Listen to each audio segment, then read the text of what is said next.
کون ابو ثمامہ ساعدی؟ آپ کی سب سے بڑی فضیلت مولا وقت نماز ہے۔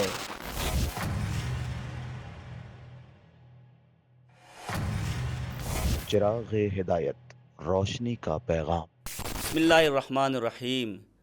من المؤمنین رجال صدقوا ما عاہدوا اللہ علیہ۔ مومنین میں سے کچھ ایسے بھی مرد میدان ہیں جنہوں نے اللہ سے جو وعدہ کیا تھا اس کو انجام دیا ہے۔ آج ہم آپ کی خدمت میں ایک ایسے عظیم صحابی کا ذکر کرنے والے ہیں جن کو ابو ثمامہ ساعدی کے نام سے جانا جاتا ہے۔ کون ابو ثمامہ ساعدی؟ آپ کا تعلق کوفے سے ہے، آپ کوفہ کے رہنے والے تھے اور آپ کا شمار صدر اسلام اور واقعہ کربلا کی تاریخ میں اہم شخصیتوں میں کیا جاتا ہے۔ آپ حضرت علی علیہ السلام اور امام حسن علیہ السلام اور اسی طریقے سے امام حسین علیہ السلام کے صحابیوں میں سے تھے۔ حضرت علی علیہ السلام کے ساتھ تمام جنگوں میں آپ نے شرکت کی، جس سے آپ کی بہادری اور آپ کی شجاعت کا اندازہ لگایا جا سکتا ہے۔ اور حضرت علی علیہ السلام کی شہادت کے بعد آپ امام حسن علیہ السلام کے ساتھ وابستہ رہے۔ آپ کوفہ کے بڑے شیعہ رہنماؤں میں سے تھے اور ان افراد میں بھی آپ کا شمار کیا جاتا ہے جنہوں نے امام حسین علیہ السلام کو خطوط لکھے تھے۔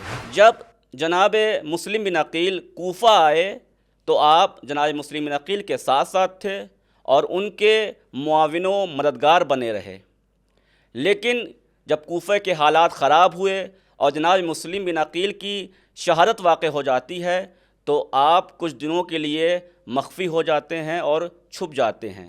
لیکن جب آپ کو یہ معلوم ہوتا ہے کہ امام حسین علیہ السلام کا قافلہ کربلا کی طرف رواں دوا ہے تو آپ نافع بن ہلال کے ساتھ کربلا پہنچ جاتے ہیں۔ آپ کی سب سے بڑی فضیلت یہ ہے کہ روز عاشوراء آپ ہی نے نماز کی حفاظت کے سلسلے میں سب سے عظیم کردار پیش کیا ہے۔ روز عاشوراء جنگ کے دوران امام حسین علیہ السلام کی خدمت میں آتے ہیں اور عرض کرتے ہیں مولا وقت نماز ہے اور میری خواہش یہ ہے کہ میں آخری نماز آپ کے پیچھے ادا کروں۔ امام حسین علیہ السلام آپ کی تعریف کرتے ہوئے ارشاد فرماتے ہیں اے ابو ثمامہ، تم نے جنگ کے دوران بھی نماز کی حفاظت کی، نماز کو یاد رکھا، نماز کو ترک نہیں کیا، خدا تمہارا شمار نماز گزاروں میں کرے۔ ابو ثمامہ نماز پڑھنے کے بعد امام سے رخصت ہوتے ہیں اور میدان میں جاتے ہیں